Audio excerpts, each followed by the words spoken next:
this week. The other game on the Sunday 1 p.m. window, on the Saturday 4 p.m. window is the 13-1 Philadelphia Eagles against the 10-4 Dallas Cowboys. That one kicks off at 4:25 on Fox. Of course, the big story in this one, will Jalen Hurts play? Will he not? He has not been officially ruled out yet, so a lot that could happen over the coming days. But that said, Nick Sirianni is really hoping that Jalen Hurts can play. He was the one who's actually kind of encouraging the talk and thought that he could play. Funny that a head coach will be putting his quarterback in that position. Given this game won't have the same implications that it could, looks like the Eagles will definitely secure that number one seed and the division title. But that said, the Dallas Cowboys are a 5-point favorite down there in Dallas. The over-under set at 46 points. Some gambling trends before we get everyone's take on this one. The home team is 7-1 against the spread in the last 8 meetings between the Eagles and Cowboys. The Eagles are 3-7 against the spread in their last 10 meetings with the boys. The favorite is 4-1 against the spread in the last 5 meetings. The over is 4-0 in the last 4 meetings, and the over is 4-0 in the Cowboys' last 4 home games. I'll kick this one off. I like Dallas on the money line. I did even before the Jalen Hurts news. I think coming off 2 bad weeks, I think this team is going to get itself right at home. I expect Dallas to win. I'm even going as far as I like Dallas on a cover right now. I like that without Jalen Hurts in the lineup. I like that with Jalen Hurts in the lineup. Obviously, the spread's going to move if Hurts plays. But for now, I think Vegas is accounting for him to be out. So right now at that -5, I would get it Dallas at -3.5. But if Hurts plays in this one, that could shift that back down. I still like Dallas to cover in this game. I think this game means way more to the Dallas Cowboys. It's in Dallas. I think for a number of reasons, the Cowboys are the better play. I also like the over in this one, over 44.5 after I buy it down. And again, on this one, I don't think it's necessarily dependent on Jalen Hurts playing. I like the over even with Minshew playing. I think Gardner Minshew not only is a good option we've seen throughout his NFL career, he kind of steps in as kind of the perfect backup. He really slings it around. Plenty of weapons on this Eagles offense for him to go to. But also, just on a personal note, he spent Tuesday at Mike Leach's funeral giving the eulogy.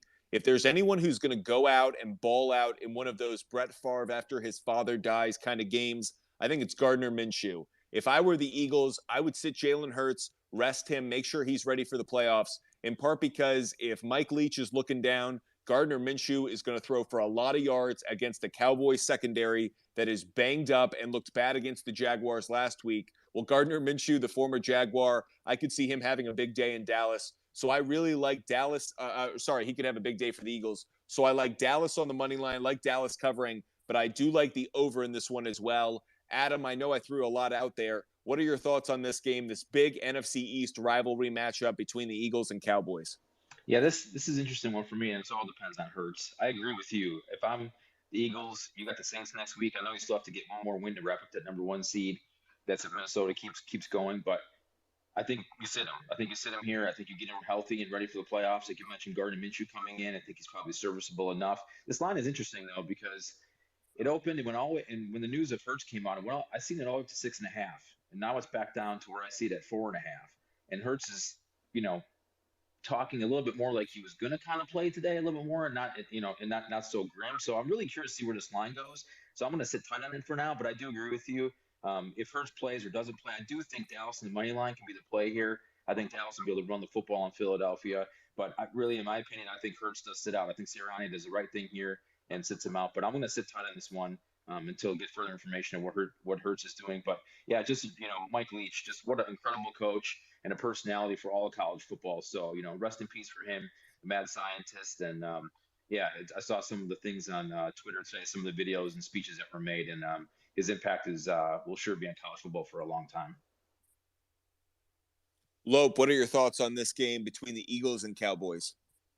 Yeah, first off, pay respects to Mike Leach. Obviously, RIP. He's meant so much, and I think, as Adam said, all the videos and how many different lives he touched and how many different coaches he gave a start to is awesome.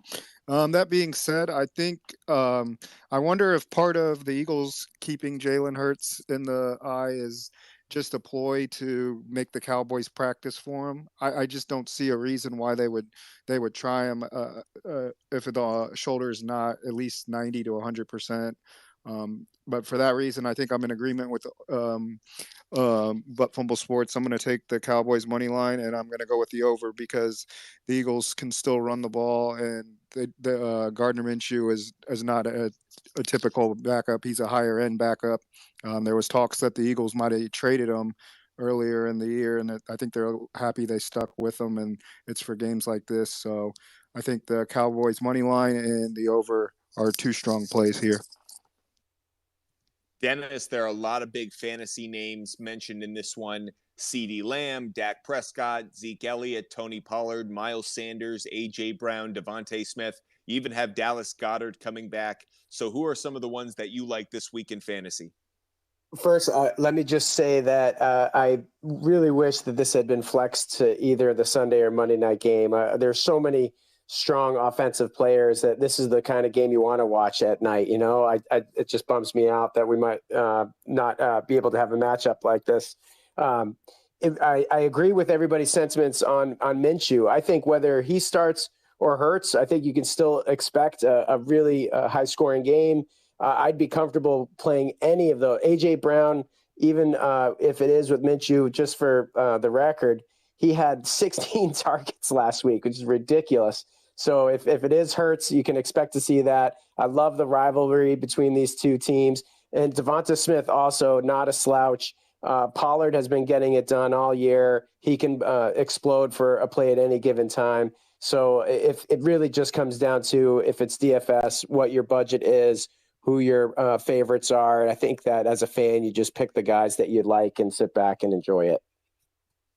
Having spent time in sports media, I'll respond to Dennis's inquiry about flexing this game. There is no way that Fox is going to give up an afternoon game between the Philadelphia Eagles and the Dallas Cowboys. There aren't enough trades that can be made between NBC or ESPN and Fox. They would rather give up the Simpsons like they did a few years ago than give up Eagles Cowboys at that 4:25 kickoff. So no, I don't think this game will get flexed. But that said, I think this one is going to be really entertaining, and I hope all of you guys enjoy it on that Christmas day or day before Christmas game